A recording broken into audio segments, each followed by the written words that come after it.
Well, pay attention, boys and girls, this is very important. Make sure you listen to the end. According to the Economic Times, India is to export over $250 million worth of weapons to Armenia. These weapons will include rockets, ammunition, and artillery. The weapons are manufactured by private sector companies in India and are currently being used by the Indian Army on the borders with China and Pakistan. India and Armenia have great relations, and many Indian students come to Armenia to attend universities and end up staying after their education is complete. This includes many medical students as well. It would also be in India's own interest to help Armenia protect itself from its genocidal neighbors, as Turkey and Azerbaijan are close allies with Pakistan. They refer to themselves as three lovers, I mean to say three brothers. For the first time, Armenia's military budget will exceed $1 billion. Armenia plans to increase its defense budget by 47% in 2023 to roughly $1.4 billion.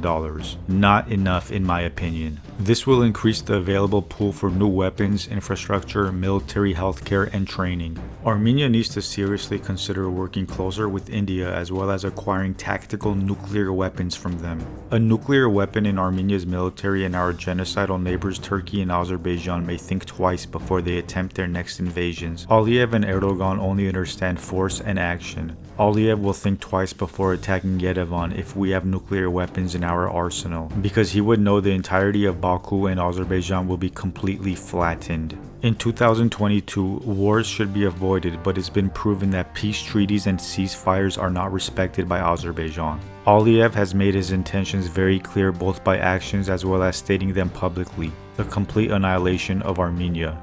We can't keep losing our young soldiers to this barbaric dictatorship who teaches the children of Azerbaijan when they approach Armenians, the best way to murder them is with an axe. This is taught in Azeri school books for children.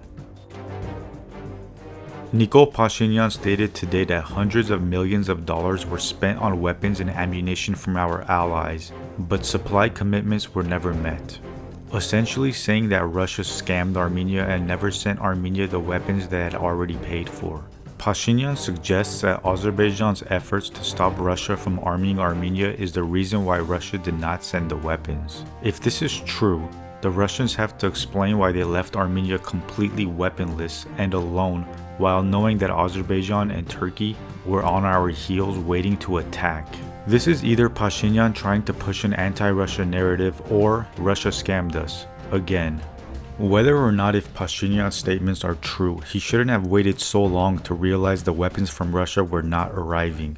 Pashinyan also has a history of misleading the public, so until his statements aren't verified, we can't say for certain if Russia has completely scammed us or not. Let's just remember Russia has a lot more to gain through Azerbaijan and Turkey than it does through Armenia.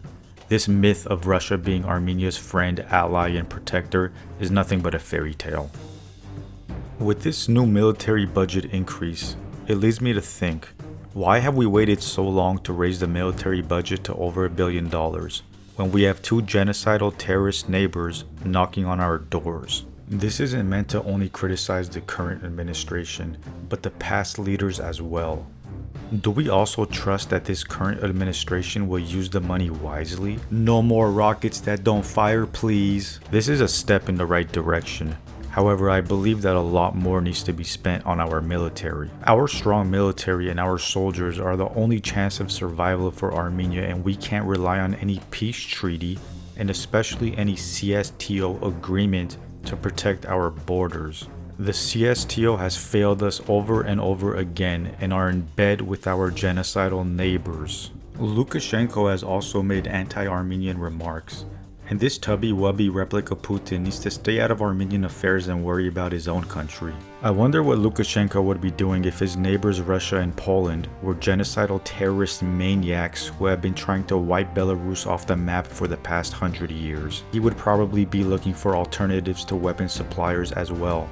India has nuclear weapons. India and Armenia have mutual interests as well as very close diplomatic ties. It's time to wake up and nuke up, and stick that nuke up Aliyev's backside as well as his entire criminal clan.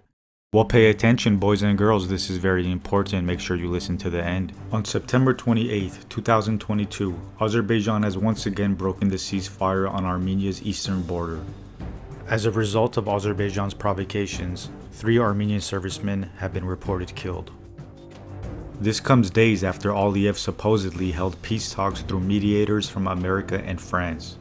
Aliyev continues to spit on their faces and show the world as long as you provide oil and gas to the West, you can commit any war crime you desire. This attack also comes one day after Aliyev was in his new acquired occupied territories of Artsakh Nagorno-Karabakh, where he insisted on claiming Armenian lands as his own and referred to Armenia as his enemy over 9 times. Aliyev and Erdogan don't want peace, they want war. They want to completely annihilate Armenia. Mortars and large caliber weapons were used by the aggressive Azeri side, and they have also continued shelling in the Armenian town of Jermuk. This isn't only about a corridor that Aliyev and Erdogan so desperately want, so they can connect their 2 butt-buddy countries together. But even if it was, imagine if France tells Spain they want a corridor to go through the middle of Spain so they can reach Portugal easier. And not just that, they aren't going to pay you a dime for it, and they also want to own the corridor as well as all the land around it. Absurd. Turkey wants to control all transit from Asia to Europe, and if this happens, it's going to be a catastrophe for the world. Aliyev and Erdogan have their delusional fantasies about rebuilding the Ottoman Empire and fulfilling their genocidal ancestors' wet dreams, the complete annihilation of Armenia. Our Armenian soldiers are fighting strong and defending Armenia as heroically as possible. However, we are unarmed and need security assistance immediately. America, France, and Iran have all showed support for Armenia, but this support has only been in the form of words. We need weapons and we need them immediately, as Aliyev has already stated that, quote, "No calls, no statements will stop me," unquote. Aliyev and Erdogan are terrorists and war criminals, as well as cancers to the region. Aliyev will again lose thousands of his soldiers as the Armenian army will defend its soil to the end. This makes no difference to Aliyev. His soldiers are disposable. Similar to the playbook of Hitler, Azerbaijan and Aliyev have a long history of blaming the other side of the same crimes they commit. For example, today, they blame the Armenian side of breaking the ceasefire when they in fact violated it. Ilyusha Aliyeva was always a disappointment to his father. And that's why this insecure man feels like he needs to attack Armenia every chance he gets.